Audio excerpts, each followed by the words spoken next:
I have a mega list of 76 new release literary fiction novels coming out in 2024 to tell you about today. I've got everything from a Shakespeare retelling to the lost work of one of the greatest authors of the 20th century. I've got fiction from places such as Suriname, Senegal, Zambia, Colombia, and some place called France. I've got indie stuff as well as big releases from heavyweight authors such as Jamaica Kincaid, Richard Powers, and Joyce Carol Oates. I'm going to go over all the books in order of release date. This is going to be a long video. I've put a lot of timestamps in the description. Please feel free to use them. Jump ahead to the books that you want to hear about. Your time is important. Doing that will mean less watch time for me, and that's a bad thing for the YouTube algorithm. So if while you're clicking ahead, you could also click that like button, that would help me a lot. Let's get on with the books, and I know I said all the books were being released in 2024, but I'm starting with a book being released on Boxing Day this year because I'm a rebel who doesn't need to follow the rules. Coming on December 26th is Every Black Girl Dances by Candice Y. Johnson. J.C. Burke has become an overnight Hollywood sensation for churning out black trauma film. She runs off set of her latest film and reflects upon her career. As a misery reader who reads a lot of black trauma books, this book sounds like it could be quite an uncomfortable mirror, which I'm really looking forward to learning from. On January 2nd is Bird Life from Anna Smaill. Anna Smaill's last novel was longlisted for the Booker Prize, I think in 2016, and she is one of New Zealand's leading authors. This is about Dinah, who moves from New Zealand to Japan to teach English as a second language and grieve the death of her brother. Yasuko can speak to animals, and one of her adult sons goes missing. The two women form an unlikely friendship. Grief, moving countries, missing children, unlikely friendship. There's a lot to like about this novel. A bit worried about the talking animals, so I might wait for a review or two to drop before I pick this one up, but I'm definitely following this one. Also on January 2nd is The Storm We Made by Vanessa Chang. This is a World War II historical fiction about a Malayan mother who becomes a spy for the Japanese and the consequences that has for her family and her community. That sounds dark. On January 9th is My Friend by Hisham Matar. A Libyan man moves from the UK to study and gets politically involved, protesting Gaddafi in London. Then the Arab Spring happens and he lives in anxiety for his family and friends. Such an interesting point of view to see these events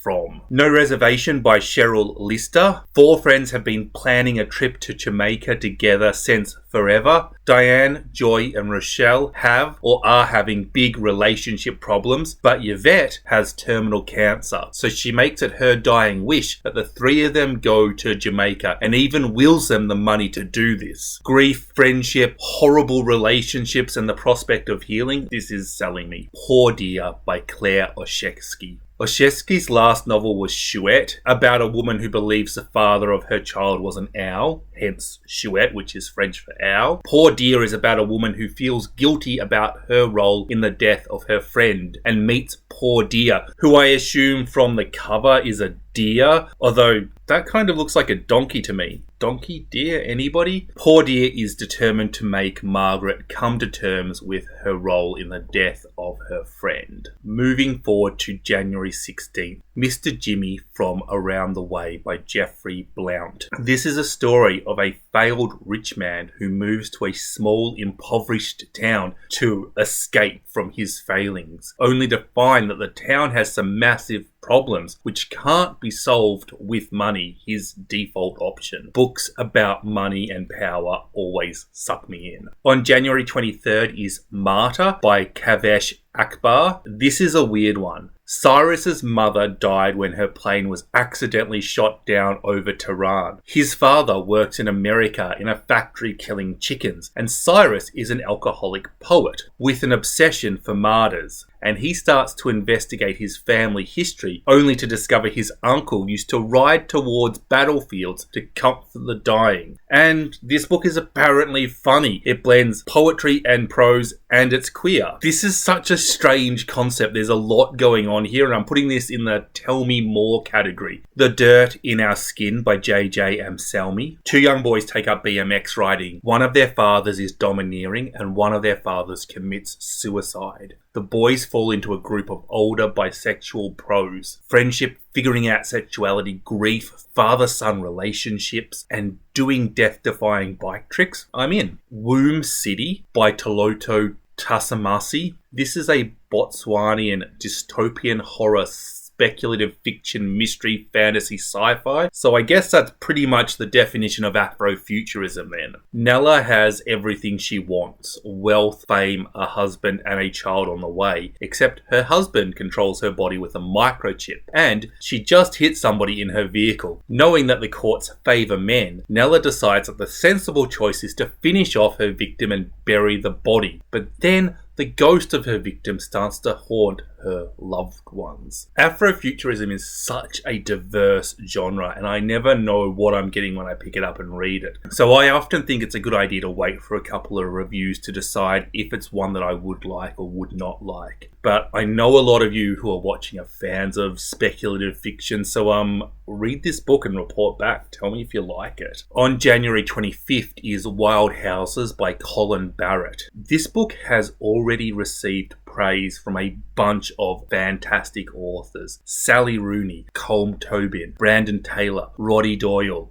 Nicole Flattery, and Ronan Hessian. I normally like to ignore author recommendations, but when you get 6 top quality, really talented and different authors recommending a book, it's really hard to ignore. This book sounds quite plotty. A disagreement between small-time drug dealer Killian and County Mayo enforcers Gabe and Sketch turns violent, and when Dev opens his front door and finds Dole, Killian's teenage brother, bruised and in the hands of Gabe and Sketch, Dev is pulled into a plan for revenge. Meanwhile, Nikki can't shake the feeling that something bad has happened to her boyfriend Dole. Despite being hungover, she sets out to find Dole. This may have been one I would consider skipping if it wasn't for the ridiculous amount of praise it has already received before it's been released. Now I'm looking at it and I'm thinking this is going to explore poverty, that's going to explore crime, and I'm suddenly really interested. And instead of seeing all the warning signs, I'm seeing all the potential positives, and I really want to read this one. January 30th sees Come and Get It by Kylie Reid come out. I think most people have already read Kylie Reid's debut novel, Such a Fun Age, and they know if they're interested in her follow-up novel already. And to be honest, that's probably really fortunate because the description of this book, it needs work. It looks like a coming-of-age novel focused on a grad student who is the victim of a few student pranks, which honestly sounds pretty average, but I'm going to trust in the good author equals good book formula and hope that some of the early reviews do a better job of explaining and promoting this book than the publishers has. Either way, Kylie Reid's new book on the 30th. Also on the 30th is Interesting Facts About Space by Emily R. Austin. Enid is obsessed with space and black holes. She has a phobia of bald men. She likes true crime podcasts and serially dating a string of women she meets on dating apps. Her father has just died and she's trying to repair a relationship with her half-sister. Just a hint for Enid, drop the word half. Enid just may have begun her first serious relationship, but she suddenly becomes paranoid somebody is stalking her. Austin's last novel was a dark comedy about a depressed lesbian who accidentally gets a job at a anti-gay church after a murder. It's funny, it's weird, I'm not sure if it was good, but it was a good time reading it, and that's a really important factor, and this sounds like much the same thing. Confrontations by Simone Antangana Bekono, translated by Susan Jansen. A 16-year-old daughter of Cameroonian father and a Dutch mother commits a violent crime and is sent to juvenile detention for 6 months, where she encounters systemic racism and learns that her father has liver cancer. Sounds grim. Hard by a Great Forest by Leo Vardashvili. For those of you who have a long-term goal of reading a book from every country in the world, here is a novel from Georgia for you. Not that that is the only reason to read this book, it actually sounds quite good too. It's a historical fiction about 2 brothers who fled Georgia as children, but not without the sacrifice of their mother, who remained in a war zone. Now young adults, the brothers' father has returned to Georgia only to disappear. The 2 brothers then return to Georgia and must wrestle with their past, both physically and emotionally to save their family. I was getting Kite Runner vibes from this, and then I found out that Khaled Hassani reviewed it, and he said, "This novel annihilated me. I gasped, I laughed, and I wept my way through it." Early reviews of this are ridiculously positive too. The House of Plain Truth by Donna Hemans. A woman leaves her daughter and her granddaughter at home in Brooklyn to return to her childhood home in Jamaica, where her father is on his deathbed. It is her father's deathbed wish that she finds her sibling, who she hasn't seen for 60 years, and discover the secret that has torn her family apart. Set in Montego Bay, Havana, and Brooklyn, this is giving me real Black Cake vibes. Moving on to February the 6th, and we have Aftershock by Zan Ling, translated by Shelley Byron. 1978, Tangshan, China. An earthquake forces a mother to make a split-second choice that changes the lives of her children. 30 years later, Shongden is now an acclaimed writer living in Canada with a caring husband and daughter, but she is traumatized by her past, by the choice her mother has made, and decides to return to Tangshan and track down her mother. This just sounds fantastic and emotional, and it sounds terrible in all the right ways. The Things We Didn't Know by Elba Iris Perez. Set in the 1950s, 9-year-old Andrea Rodriguez and her brother Pablo are suddenly sent away from their home in a tiny Massachusetts town to live with their family in Puerto Rico. Months later, they return to Massachusetts and find their hometown has changed. Andrea and Pablo find that their family values do not match with the all-American values they left, and they must find a way to reconcile both as they journey into adulthood. This just appeals to me. Immigration and different cultures is something that I love, and the way that second-generation immigrants are forced to blend two cultures in a way that is satisfactory to both of them, I love that sort of mental gymnastics that they have to do and understanding that. Ways and Means by Daniel Lefferts. Alistair is a young gay man who is seeking to escape the poverty he was brought up in, and he moves to New York to study and pursue a career in high finance, only to discover that his student debt is starting to cripple him and he's not able to land his dream job. Alistair eventually lands a job working for a billionaire, but the billionaire has a dark secret, and Alistair has a choice to make between his ideals and surviving in a dog-eat-dog world. This sounds very much like a metaphor for the world we live in. There are really very few ethical jobs in the world we live in, and this book is looking to tackle those issues, and that sounds juicy, and my inner socialist is happy with this. Where the Wind Calls Home by Samar Yazbek, translated by Leary Price. Ali is a soldier in a Syrian army. He lies on the ground under the tree. He can see a body getting lowered into the ground. Is it him? He remembers an explosion, a poetic novella with flashbacks of Ali's life told in vignettes and touching on Syrian traditions, culture, and religion. Doesn't that sound juicy? On February the 8th is Pity by Andrew McMillan.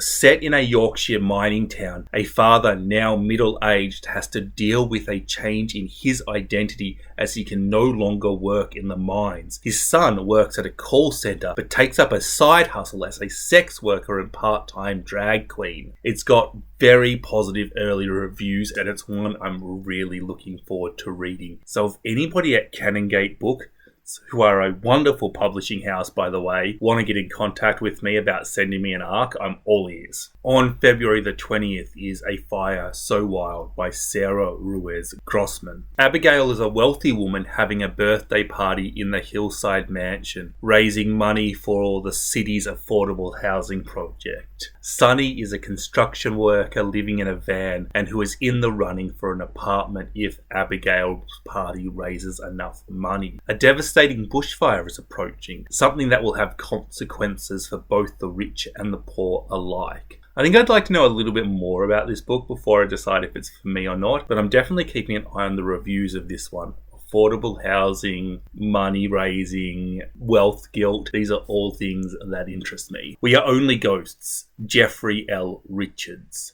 To be honest, I don't know if this book will be amazing or terrible, but I'm very interested either way. 1968 New York. Charles is the head waiter at a cafe, and he sees the Nazi soldier who saved him and tormented him while he was a prisoner of Auschwitz walk into the doors of his cafe. Charles is torn between his desire for revenge and to keep alive the only witness of everything he went through. The description I'm reading is hinting that Charles was raped by this soldier, but it's not explicitly said, so maybe it is something else. This is a topic that needs to be addressed really sensitively, and this book sounds like it's flirting with that line between gratuitous trauma porn and incredible emotional rollercoaster of a book. I'm 50-50 on this one, which means I'm probably going to read it and call it a risk worth taking. South of Shepherd, the 1491 Jewish expulsion from Spain by Eric Z.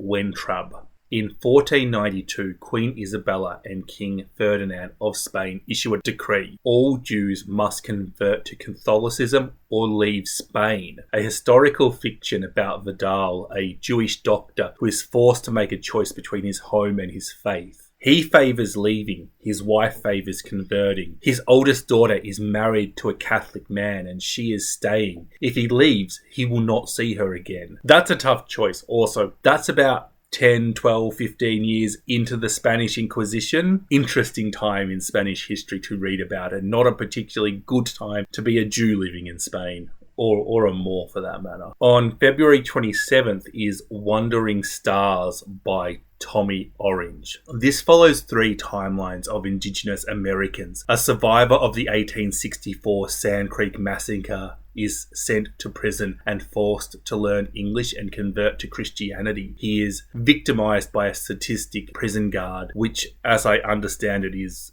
every prison guard. Anyway, this prison guard then goes on to open a school, and the son of our survivor ends up going there, and he is also brutalized by this same man. In 2018, a woman is holding a get-together after a school shooting nearly kills her nephew. The boy starts frantically watching YouTube videos on school shootings and becomes dependent on his medication. His brother is suffering from PTSD after the incident, and the auntie tries to find a way to heal her wounded family. Tommy Orange has been shortlisted for the Pulitzer Prize in 2019 for his debut novel, There, and this is his follow-up, and it sounds horrifying and amazing. On the same date is Thank You for Having Me by Emma Darragh. Marianne realises she's not a good wife, nor is she a good mother. What's more, she realises she doesn't enjoy either of those things. So one day, she leaves her husband and her teenage daughter, Vivian. Vivian searches for meaning in true crime,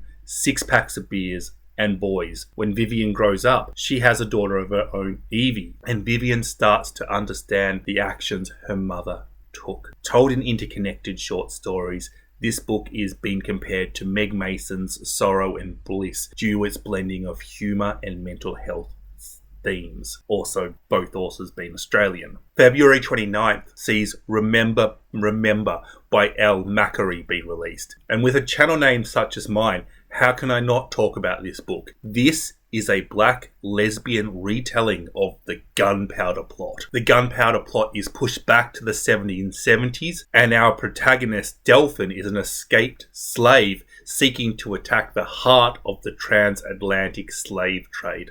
I'm sold. This book doesn't even need to be good, and I'm reading it. Moving on to March, and March the 5th, and we have Anita de Monte Laughs Last by Sheryl Gonzalez. And I apologise, I can never pronounce her first name. Gonzalez's last book, Olga Dies Dreaming, was a bit of a hit. I liked it. I didn't love it, but it was easily enjoyable enough to see what she does next. Anita de Monte, a rising art star, is found dead in 1985 New York. By 1998, she is forgotten, except by art student Raquel, who is studying her for her thesis. Raquel is uneasy in her course. There are very few students of colour, and she feels the pressure to work twice as hard as them. Then Raquel becomes romantically involved with an older artist, and suddenly things become easier. Told back and forth between Anita and Raquel, this feels like half murder mystery, half exploration of race, centered on higher learning. I'm curious to find out more. The Extinction of Irina Ray by Jennifer Croft. Croft was longlisted for this year's Women's Prize for her memoir Homesick, but she's probably better known as the translator of Flights and the Book of Jacob by Olga Tarakets, and this book sounds very much in that style. 8 translators go to Poland to translate the magnum opus of Irene Ray. Days after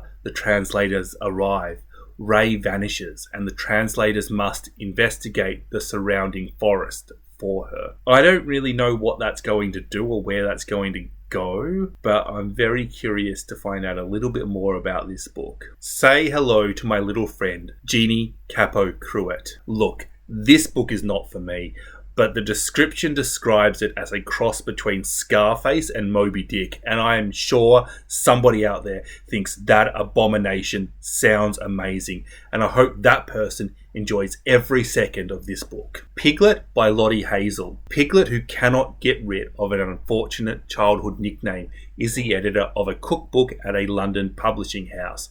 She's getting married to Kit, who 2 weeks prior to their wedding has a confession to make. Nonetheless, they decide to move forward with the wedding, but Piglet suddenly finds herself hungry. Between the pressures of planning a wedding, baking the perfect cake, family and work commitments, and developing an eating disorder, Piglet becomes undone and is ready to look beyond the lies she tells herself to get by. The Great Divide by Cristina Enriquez. This is a historical fiction novel that follows a collection of West Indians who moved to Panama in the hopes of finding work building the Panama Canal. It also follows John, a scientist who moves to Panama in the hope of eliminating malaria, and Omar, a local who gains work in the building of the canal as an excavator. This is a novel that explores how one of the world's biggest engineering feats affected the lives of doctors, fishmongers, journalists, activists, labourers, and a collection of people. Fruit of the Dead by Rachel Lyon, a retelling of Persephone, Demeter, and Hades. Corey is an 18-year-old camp counselor. Rollo is a middle-aged divorcee CEO of a Fortune 500 company who becomes obsessed with Corey and offers her a job on his private island, only to ply her with opiates that his company manufactures. Amir, Corey's mother, crosses land and sea looking for her daughter. The last book I will mention that's coming on May the 5th is a book that I am not at all interested in, but I know a few of you will be interested to know that Helen Omiemi has a new book coming out, Parasols Against the Axe, which has the ugliest cover I've ever seen. That cover is a full-blown hate crime. It couldn't be less attractive if it voted for Donald Trump, and I just thought I had to show you all. On May the 7th, An Abundance of Wild Roses for Ali-Gauhar. In the Black Mountains of Pakistan, the discovery of an unconscious, unknown man is the first stone in an avalanche of chaos. The head of the village is beset with problems. His daughter receives a love letter which incurs her father's wrath. A lame boy foretells disaster, but nobody is listening to him. A wolf dog is battling ice and death to save a soldier's life. Beaten by her addict husband for bearing him only daughters, a woman is pregnant again. This book is about the struggles between tradition and the modern worlds and impacts that it has on the lives of remote villages in Pakistan. On March the 12th is After Annie by Anna Quindell. Annie dies suddenly and unexpectedly, and this is a book about her best friend, her husband, and 4 children, and how they deal with it. Ali has to look after her younger brothers and even her father as she struggles to maintain a semblance of the life that they previously had. I love a good book about grief, and that sounds perfect. Some Strange Music Draws Me In by Griffin Hansberry.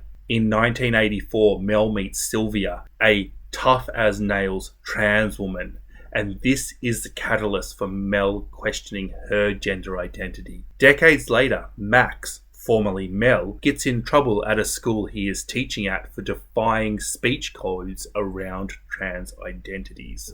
The last book coming on March 12th is Until August by Gabriel Garcia Marquez, translated by Anne McLean. Anna has been married for 27 years. She is happy and sees no reason to change that. But every August she takes a ferry to an island her mother is buried on and takes a different lover for the night. Marquez wrote this book on his deathbed, struggling with dementia, and after giving the sign-off, he changed his mind and asked his publishers that it wasn't published. His son has now since given his blessing for this to be published. I'm not really sure how I feel about this, but look, the lost book of Gabriel Garcia Marquez will surely sell well and be interesting to quite a few people. Coming on March 19th is James by Percival Everett. Percival Everett is retelling Huckleberry Finn from the point of view of Jim. Unlike the rest of BookTube, I am yet to fall in love with Percival Everett.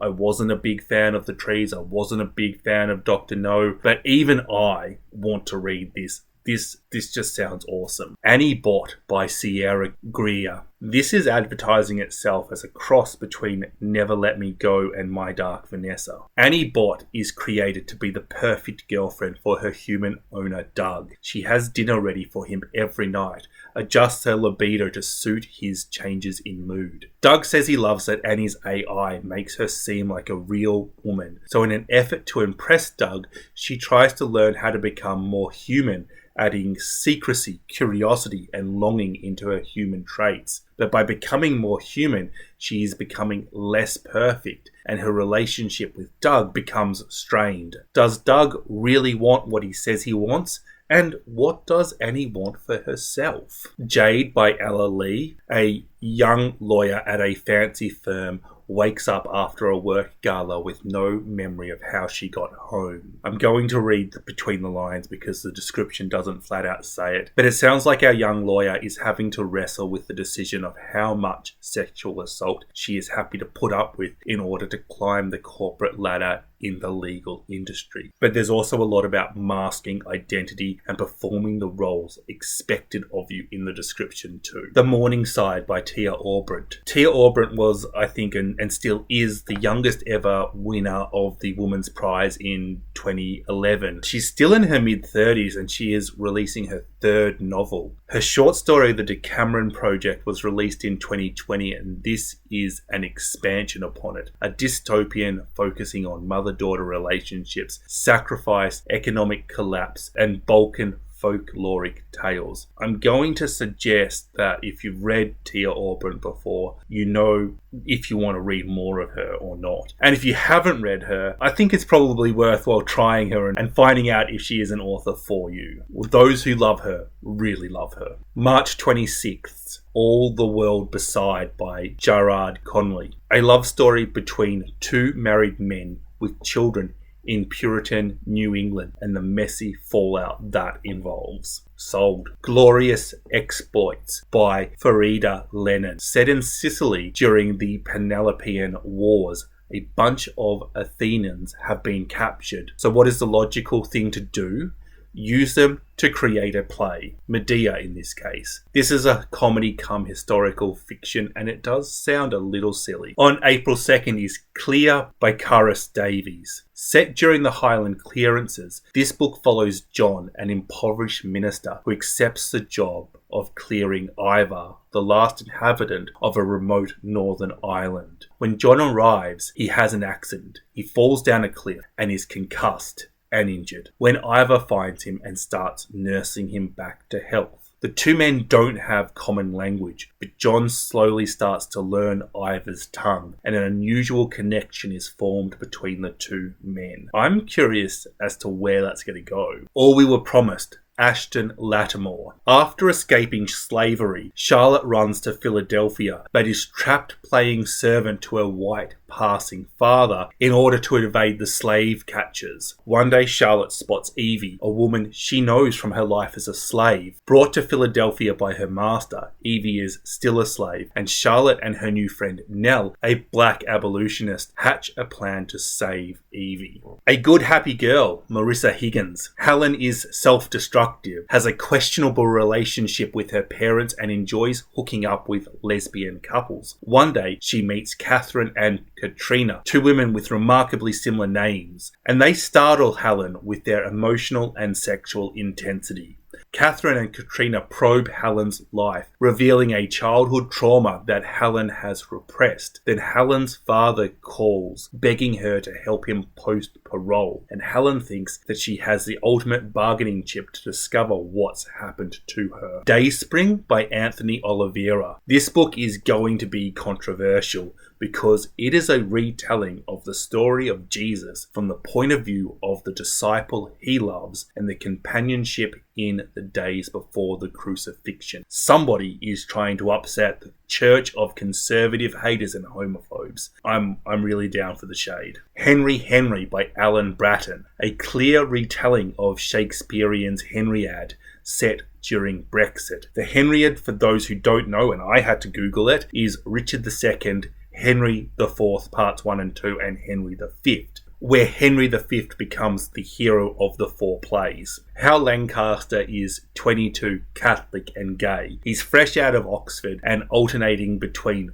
drinking, awkward hookups, and doing internships. A grouse shooting accident turns Hal's rivalry with Henry Percy into a romance. Hal's father won't let his son escape tradition. Hal needs to make a choice. What does he really want? This has potential, but I'm not really sure about it. I'm worried that a change in timelines feels a little forced. However, I'll be watching reviews of this book keenly when they come out because it's in the definitely maybe camp. Collodion Road by Andrew O'Hagan. Andrew O'Hagan's last novel, Mayflies, was fantastic and probably the saddest book I have ever read. He is one of my must-read authors. This is a chunky novel at 608 pages. It is written in a Victorian style with 5 families worth of characters, and it critiques class, politics, and money. Campbell Flynn, art historian and biographer of Vermeer, always knew that when his life came crashing down, it would happen in public. Yet he never imagined that a single year in London would expose so much. Entangled with a brilliant student, he begins to see trouble brewing for his family and friends. All of his worlds collide: the art scene, academia, fashion, and the English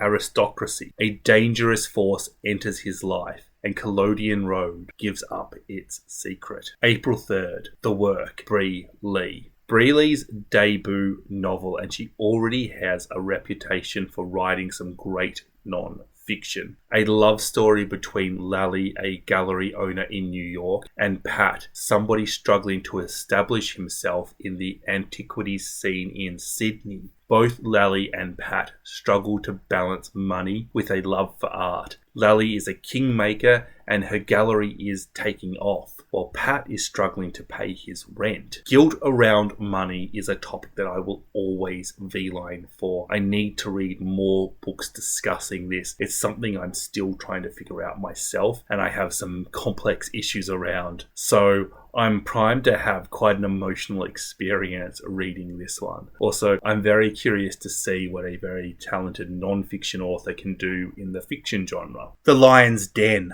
Iris Wawanza, a historical fiction set in 1990s Zambia, following Grace Zulu, a lawyer who, having fled an arranged marriage, put herself through university. Her first case is Wilbess, Bessie Malinga, who has been arrested for crimes against nature, aka being a drag queen. Doesn't that sound horrible in all the ways that make me want to read it? On April 9th is Off-White by Astrid Romia, translated by Lucy Scott and David McKay. 1966 Suriname. Grandma B is dying. She is the cigar-smoking head of the Vanta family, a family that includes Creoles, Maroons, French, Indians, Indigenous, British, and Jewish backgrounds. She starts to question what family is, what heritage is. Her descendants don't look alike. They're spread across the world and they don't even know each other. This book also tackles male violence, colonialisms, and deconstructs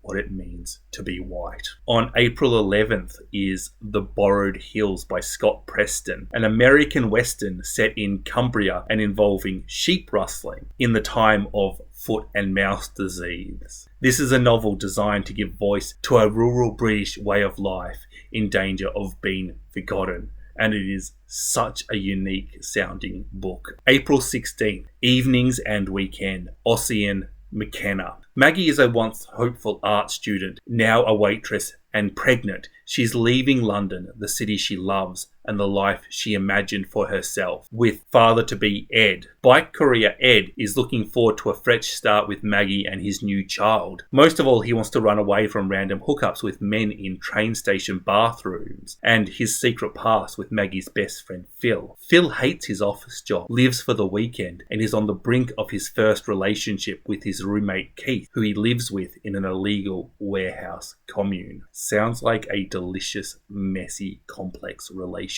novel. The Alternatives by Quillen Hughes. 4 sisters who had to grow up before their time due to the death of both parents. All single, all with PhDs, all now in their 30s with very different lives, return to Ireland after their oldest sister, a geologist, goes missing. The 3 sisters find her in a derelict bungalow, and the 4 sisters confront their grievances, their shared past, old wounds, and an uncertain future together. This doesn't sound like all that much, but I warn you, it's an Irish author, so you know it's going to be a banger. April 23rd, Bad Habits by Alana S. Portero, translated by Mariah Faye Lethem. This has been described as a cross between Detransition Baby and Shuggie Bain set in Madrid. Bad Habits is a semi-autobiographical coming-of-age novel about the class struggles of a trans woman growing up in Madrid in the 1990s, the time Madrid had a heroin epidemic. Yes. April 25th, Blue Sisters, Coco Mellors. 3 sisters return to their family home in New York from London, Paris and LA after the death of their 4th sister. The sisters battle grief and addiction as they attempt to heal. I wasn't a fan of Mellors' debut novel, Cleopatra and Frankenstein, but I'm very happy to give her another chance. I feel like that was more of a me thing than it was a book, and this sounds like my kind of book. Real Americans by Rachel Khong. Nick is 15 and lives with his mother Lily. She can't shake the sense that Lily is hiding something from him, and he sets out to find out who his biological father is. Rachel Khong is best known for her novel Goodbye Vitamin, and I think it's fair to say that that book has some big fans and some big detractors. And I wonder if Real Americans will continue to divide readers. On May the 2nd is Glasgow Boys by Margaret MacDonald, a coming-of-age novel about young masculinity, the Scottish working class, and hope. 18-year-old Finlay is studying nursing, but how is he meant to write essays when he is struggling to feed himself? 17-year-old Banjo is settling into a new foster home, trying to finish high school and hold down his job. 3 years ago, Finlay and Banjo were in the same foster home. They were as close as brothers, and still suddenly they stopped talking to each other. Neither Finlay or Banjo can remember the last time they were hugged. Sounds depressing. On May the 7th comes Colm Tobin's Long Island. Alice is an Irish immigrant living in Brooklyn. She's married to Tony, an American-Italian, and the couple have 2 children together. In her 40s, she receives a knock on the door, and an Irish man tells her his wife is pregnant and Tony is the father. He has no intention of raising somebody else's child, so when the child is born, he intends to deposit the baby on the doorstep of Alice's house and leave. I am already curious. I want to know how Alice reacts to this information, and I'm annoyed that May the 7th is so far away. Okay, I have a confession. I'm breaking the rules again. I have one book that is not literary fiction. It's not even fiction, but it's just so unusual. It's worth mentioning. An Encyclopedia of Gardening for Coloured Children by Jamaica Kincaid and Cara Walker. One of today's greatest living writers has written an ABC of the plants that define our world and the brutal colonial history of those plants, told with illustrations by award-winning artist Cara Walker. This just sounds so unique and different. I just had to mention it. On May the 9th comes Cinema Love by Jae Min Tang. New York immigrants Old Second and Bao Mi have been married for over 30 years, but they're not in love. 30 years ago, Bao Mi ran a cinema in China that specialized in classic war movies. These movies attracted closeted gay men, allowing them to have a few moments' happiness as long as the projector was playing. But when Old Second's secret passion is discovered, the pair are forced to flee together for America. On May 14, The Silence of the Choir by Muhammad Mabuga Sarr, translated by Alison Anderson. 72 men arrive in the Sicilian countryside. They are asylum seekers. The men meet a number of locals. The woman determined to help them gain asylum. The man opposed to it. The vicar who wants to rewrite their past. The former asylum seeker who is now a translator. A poet who can no longer write. These are our narrators, and they must grapple with the fact that they know nothing about the immigrants. A Senegalese novel translated from French. Long after we are gone, Tara Shelton Harris. 4 siblings return to their family home in the wake of their father's death. His last words were, "Don't let the white men take the house." A development company wants to turn their ancestral home into waterfront apartments and a luxury resort. The 4 siblings have their own issues too. Junior has been married for 11 years but is secretly in love with another man. Mance can't control his temper and has ended up in prison more than once. Cece is a hotshot lawyer but has embezzled thousands of dollars from her clients. And Tokay wonders why she doesn't fit in with the family. This is a book about familial expectations, and it has a lot of allusions to King Solomon and the temple in the description.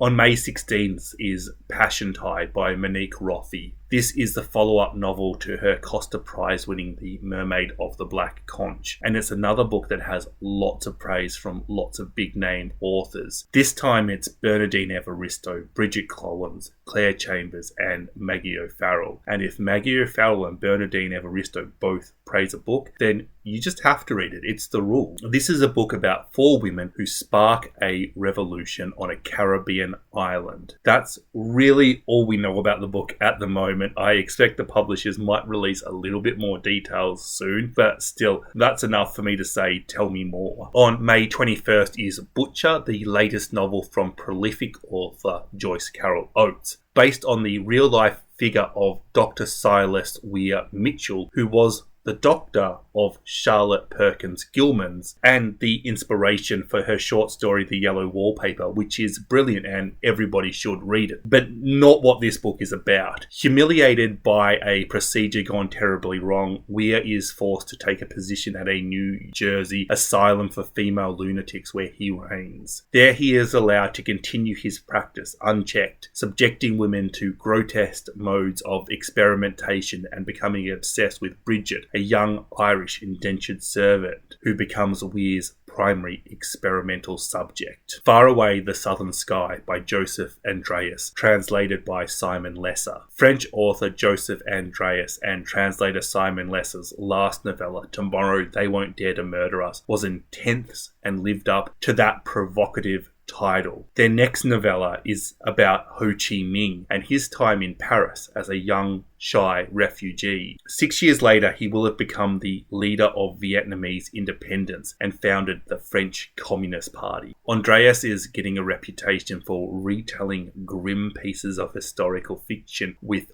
raw honesty, and I look forward to seeing what he makes of Ho Chi Minh. Jumping all the way forward to June 25th is Hombrecito by Santiago Jose Sanchez, a queer coming-of-age story about a Colombian immigrant who moves to the USA, who has a complex relationship with his mother. The mother moved to Florida and ghosts the child's father. She takes work as a waitress when she is a qualified doctor back in Colombia. The child is allowed to discover his queer identity and moves to New York after his relationship with his mother becomes complex. Then his mother invites him on a trip back to Colombia. This book is tackling identity in 2 ways, being an immigrant and being LGBT+. And add to that a complex relationship between the mother and the son. I'm unsure what the nature of their relationship is from the description, but I want to know more. I love books about identity. This sounds fantastic. July the 2nd, The Last Sane Woman by Hannah Riegel. Nicola is a recent graduate with a fine arts degree. Employed in London, she decides she wants to read about women who can make things and spends hours at a university archive where she unearths one-sided letters from a woman with a ceramic arts degree to her friend. Nicola becomes gradually obsessed with this woman and slowly abandons everything to find out more about her. This is a quote from the novel that got me interested in it. I want to read about the trouble a person might have with making things, and what might stop a person from making things, making art. I mean, like money, Nicola added, or time. On July 30th is Someone Like Us by Dinar Megesu. After 5 years of marriage, Mamouche and Helen are on the verge of divorce. Mamouche leaves Paris and seeks solace in the close-knit Ethiopian community within Washington, D.C., at the centre of which is his mother and Samuel, a larger-than-life figure. But when Mamouche arrives in Washington, Samuel is found dead. As Mamouche investigates Samuel's death and learns about his life, he begins to realise how important Helen and his 2-year-old child are to him and what he needs to do to salvage his marriage. August 6th, ASL by Jeanne Thornton. I'm not sure if knowing what ASL means dates how old I am, but for the young people who do not know of a pre-social media time, ASL is a chat room abbreviation for age, sex, and location, said in the form of a question. In 1988, Lilith, Sash, and Abrexar are teenagers who designed the game Saga of Sorceress. 18 years later, Lilith is the first trans woman to work as an assistant loan underwriter at Dollarwise. Sash is a research assistant and part-time webcam dominatrix, and Nebraska is sleeping on the floor of her friend's grandparents' house. None of them have met in person or are aware that the other two are living so close to them. From the Lambda award-winning author, and I'm curious to see where this goes and what she does with it. On the same date is You're Dead by Sam Sachs, a queer Jewish coming-of-age about Ezra. The novel jumps around telling us moments from Ezra's childhoods, moments relating to their idea about gender identity, important moments in the family's history, and moments of political realization for Ezra. On August 13th is Lady Macbeth by Ava Reid, a retelling of Macbeth from the point of view of Lady Macbeth. It's been described as a cross between Wolf Hall and Cersei. August 27th, Bright I Burn by Molly Atkins, a novel inspired by Alice Kyteler, the first person condemned of being a witch in Ireland. That's all we know about it at the moment, so it's firmly in the tell me more basket. And we're getting really increasingly vague with the last few books. On September 12th is Gail Honeyman's new book. The only thing we know about this is that it's set in a different period and location to Honeyman's first book, Eleanor Oliphant is Completely Fine, and it's currently going by the name Gail Honeyman Untitled Book 2, which seems slightly unlikely to be what the published title will be. I'd suggest that the publication date for this one will move around at this stage too, but it's exciting to know that we have a new Gail Honeyman book on the way sometime next year. On September 26th is Playground by Richard Powers. Not a lot is known about this book. It follows 4 characters, a marine biologist, an artist, a teacher, and an AI developer who meet in French Polynesia. Powers has won the Pulitzer Prize and was shortlisted for the Booker Prize, and I must confess that I cringed when I saw this and the date that it was due to be released. We know Richard Powers is going to have his book put forward to the Booker judges. We know he has a good chance of being longlisted, and we know most of us are going to struggle to get a copy of this book if it is released when it says it is. It's just like his last novel, Bewilderment, when it was longlisted